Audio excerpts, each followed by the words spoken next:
சர்வதேச அளவில் செல்வந்தர்களுக்கும் ஏழைகளுக்கும் இடையான ஏற்றத்தாழ்வு அவசரகால நிலையை எட்டியுள்ளதாக தென்னாப்பிரிக்கா தலைமையிலான G20 குழு அறிக்கை வெளியிட்டுள்ளது. நோபல் பரிசு பெற்ற ஜோசப் ஸ்டிக்லிட்ஸ் தலைமையிலான நிபுணர் குழு உருவாக்கியுள்ள இந்த அறிக்கை உலகளாவிய ஜனநாயகம், பொருளாதார நிலைத்தன்மை மற்றும் பருவநிலை முன்னேற்றம் ஆகியவற்றுக்கு இந்த தீவிரமான பொருளாதார சமத்துவமின்மை பெரும் அச்சுறுத்தலாக இருப்பதாக குறிப்பிடப்பட்டுள்ளது. இந்த அறிக்கையின்படி 2000 முதல் 2024 வரை புதிதாக உருவான மொத்த செல்வத்தில் 41% உலகின் மேலடுக்கில் உள்ள 1% செல்வந்தர்களிடமே சென்றுள்ளது. அதே சமயம் உலகின் ஏழ்மை நிலையில் உள்ள 50% மக்களுக்கு வெறும் 1% மட்டுமே கிடைத்துள்ளது.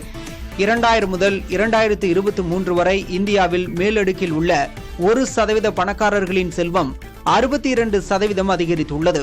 உலக அளவில் சமத்துவமின்மை தீவிரமடைந்து வருவதாகவும், சமத்துவமின்மை அதிகமாக உள்ள நாடுகளில் ஜனநாயகம் வீழ்ச்சியடைய வாய்ப்பு 7 மடங்கு அதிகம் எனவும் இந்த அறிக்கை எச்சரிக்கிறது. மேலும் 230 கோடி மக்கள் உணவு பாதுகாப்பின்றி உள்ளனர். இந்த சமத்துவமின்மையை மாற்றி அமைக்க உலகளாவிய ஒருங்கிணைப்பு தேவை என்றும், பருவநிலை மாற்றுக் குழுவைப் போல சர்வதேச சமத்துவமின்மை குழு ஒன்றை உருவாக்குவது அவசியம் என்றும் இந்த அறிக்கை பரிந்துரைத்துள்ளது.